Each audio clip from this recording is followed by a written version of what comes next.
આજે અમે માતર અને આજુબાજુના 8 થી 10 ગ્રામજનો જેને નડિયાદ સરપંચો મુખ્યત્વે સરપંચો જેને નડિયાદ સાથે નાતો છે, માતર, સંધાણા, અલિન્દ્રા, રતનપુર એ ગામના સરપંચો 1 જાન્યુઆરીથી રધવાણજ ટોલ ટેક્સ પાસે તમામને ફાસ્ટેગમાં ટેક્સ આવરી લેવાની વાત આવે છે.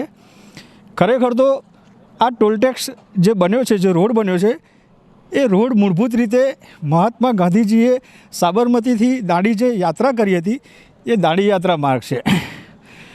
L&T પ્રાઇવેટ કંપની જ્યારે આજથી 15 વર્ષ પહેલાં ખેડાનું ટોલ ટેક્સ હતું રધવાણા ચોકડી પાસે, ત્યારે પણ માતર, ખેડા અને આના આજુબાજુના 10 ગામોને ફ્રી હતું, કોઈપણ પ્રકારનો ટેક્સ ચૂકવવાનો નહોતો. એનું મૂળભૂત કારણ એ હતું કે એનો નેચરલ કુદરતી માર્ગ છે. માતરથી નડિયાદ અને ખેડાથી નડિયાદ જવા માટેનો એકમાત્ર હાઈવે રોડ છે. એ માર્ગને સયાજીરાવ ગાયકવાડથી નેચરલ માર્ગ હતો અને કોઈપણ પ્રકારનો ટેક્સ નહોતો. ત્યાર પછી ગાંધીજીએ 1930માં દાંડી યાત્રા કરી ત્યારે આ માર્ગ પસંદ કર્યો હતો. અમદાવાદ સાબરમતીથી દાંડી સુધી જે માર્ગ લીધો ત્યારે એમણે માતરથી નડિયાદના માર્ગને પથ પર પોતે ચાલતા ગયા. એમની સાથે 89 ફોલોઅર્સ હતા અને 5000 માણસોનું એમની પાસે એ વખતે મેદની હતી. તો એ માર્ગ પરથી જે પસાર થયા એના કારણે સરકારે નેશનલ હેરિટેજ રોડ જાહેર કર્યો. હવે નેશનલ હેરિટેજ રોડ જાહેર થયા પછી આ રોડને બિઝનેસ રોડ બનાવી એની પર ટેક્સ ઉઘરાવવાની પ્રવૃત્તિ શરૂ થઈ છે. ખરેખર તો જો આપણે રાષ્ટ્રપિતા મહાત્મા ગાંધીજીના ખરેખર સંતાનો હોઈએ તો દાંડી યાત્રા માર્ગ ગ્લોરીફાય એવો થયો જોઈએ કે એ માર્ગ પર એક પણ પૈસાનો ટેક્સ ન હોવો જોઈએ. એને વૈશ્વિક ઓળખ મળવી જોઈએ. વિશ્વનો કોઈ પણ માણસ અહીંથી પસાર થાય, ચાહે પદયાત્રી હોય કે વાહન લઈને, પણ એને ભારતના ગરિમાના ભાગરૂપે ઐતિહાસિક દાંડી યાત્રા માર્ગને વૈશ્વિક ગ્લોરીફાય કરી સંપૂર્ણ ટેક્સ મુક્તિ આપવી જોઈએ. ખેડા માતરના લોકોને અને આજુબાજુના 8 ગામના લોકોને લાગે વળગે છે ત્યાં સુધી નડિયાદ એનું જિલ્લા હેડક્વાર્ટર છે. એજ્યુકેશન, હેલ્થ, જિલ્લા પંચાયત કચેરી, કલેક્ટર કચેરી, ન્યાયતંત્ર, જિલ્લા પંચાયત, તાલુકા પંચાયતના સભ્યો, સરપંચો, એમને રાત દિવસ કંઈ જરૂર પડે તો નડિયાદ આવવું પડે છે. દિવસમાં 2 થી 3 વાર આવવું પડે.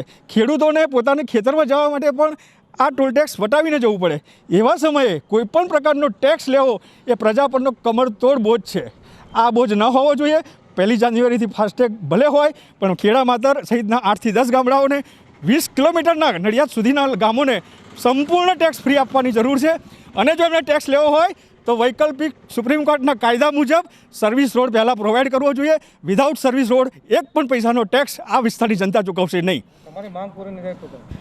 માગ પૂરી નહીં થાય તો આ વિસ્તારની પ્રજા અહિંસક ગાંધીજીના માર્ગે આંદોલન કરશે અને માર્ગ પૂરી કરે જ તંત્રને છૂટકો. આખરે કોઈ પણ વ્યવસ્થા એ પ્રજાની સુખાકારી માટે હોય છે, પ્રજાને અવરોધનારી ન હોવી જોઈએ.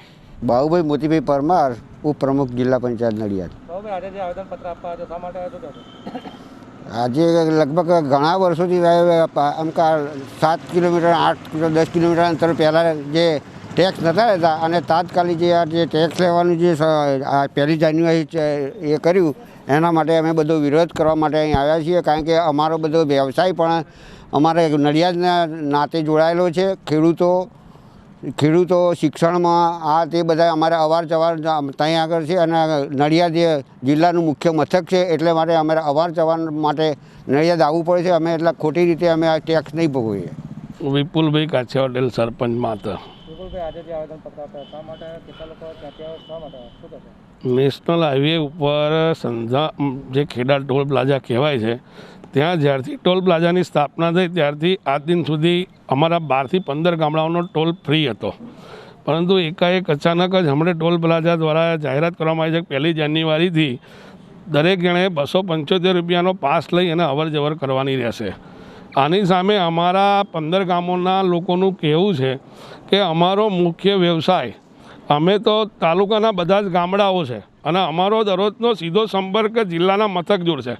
મોટી હોસ્પિટલો નડિયાદ આવેલી છે, મોટી શાક માર્કેટો છે. ખેડૂતોને દરરોજ અવર જવર ફળ પદાર્થ કે શાકભાજી વેચવા માટે પણ નડિયાદ આવવું પડતું હોય છે. જે લોકો સીધો સંપર્ક સરકારી સંસ્થાઓ જોડે છે એ લોકોને પણ આવવું પડતું હોય છે અને શૈક્ષણિક સંસ્થાઓ પણ નડિયાદ આવેલી છે. એટલે અમારો સીધો સંપર્ક અહીં રહેલો છે. ટોલ નાકાના દ્વારા કાર લોકોને તો પણ મુશ્કેલી થશે, પણ જે લોકો ભણવા આવતા હોય એના બસમાં પણ પાસની અંદર પણ એ રકમ વધી જવાની છે. ખેડૂતોને શાકભાજી વેચવા આવવું પડશે તો પણ એને ટોલ ભરવો પડશે. બીજું કે અમારા સંધાણા, હૈદરાબાદ, આંત્રોલી, રજવાણજ, ઉઢેરા આ લોકો 5 ગામડાઓની જમીન એ એકબીજાની સાથે જોડેલી છે. સંધાણાવાળા અને રજવાણજની જ અંદર જમીન છે, રજવાણજની જમીન સોખડાની અંદર બોલે છે. તો આવી પરિસ્થિતિમાં ખેતરમાં જવા માટે પણ આ લોકોએ ટોલ ભરવો પડશે. આ ખરેખર તદ્દન ગેરવ્યાજબી છે. સાથે સાથે બીજી માગણી અમારી એ છે કે અમારા માતરથી પરિસમ ફાર્મ પાસે જે ચડવાનો રસ્તો છે ત્યાં આગળ અંડરબ્રિજ મૂકવામાં આવેલો નથી અને એના કારણે સીધો જ રોડ ઉપર હાઈવે પર ચડવાના કારણે એક્સિડન્ટો થાય છે અને કેટલાય લોકોના મૃત્યુ આ દિન સુધી થયા છે. એ તંત્ર પણ જાણે છે અને અનેકવાર અમે રજૂઆતો પણ કરેલી છે. તો અમારી લાગણી તમામ 12-15 ગામોના સરપંચો, જિલ્લા પંચાયતના સભ્યો, માજી તાલુકા પંચાયતના પ્રમુખશ્રી સૌ ઉપસ્થિત છે. અમારી માગણી છે કે અમને જે અત્યારે જે સ્થિતિ છે ટોલ ફ્રી એ અમારી જાળવી રાખવામાં આવે એવી અમારી માગણી છે.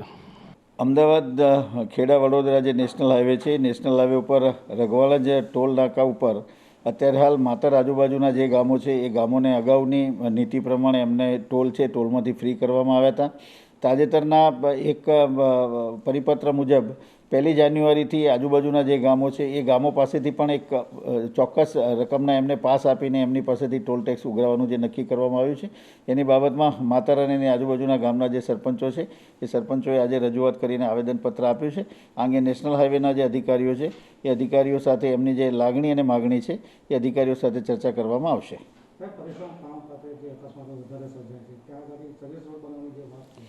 એ અગાઉ માતર ગામમાંથી નડિયાદ આવવા માટે થઈને એ જે કટ મૂકવામાં આવેલો છે એ કટ આગળ જે એક્સિડન્ટ થાય છે એના સંદર્ભમાં અગાઉ પણ જિલ્લાની જે સેફ્ટી કમિટી છે, રોડ એક્સિડન્ટ કમિટી, એ કમિટીએ પણ એની મુલાકાત લીધી હતી. ત્યારે નેશનલ હાઈવેને એ જગ્યાએ આપણે અંડરપાસ બનાવી શકીએ કે કેમ, કે જેથી માતરના લોકો અત્યારે જે ખોટો રોડ ક્રોસ કરવો પડે છે અથવા તો રોંગ સાઈડમાં આવવું પડે છે એ સાઈડમાં ના આવવું પડે એના માટે એની જે ટેકનિકલ ફિઝિબિલિટી છે એ ટેકનિકલ ફિઝિબિલિટી ચેક કરવા માટે પણ નેશનલ હાઈવેના જે અધિકારીઓ છે એ અધિકારીઓના અંગે અગાઉ સૂચના આપવામાં આવી છે, એનો પણ રિવ્યૂ કરવામાં આવશે.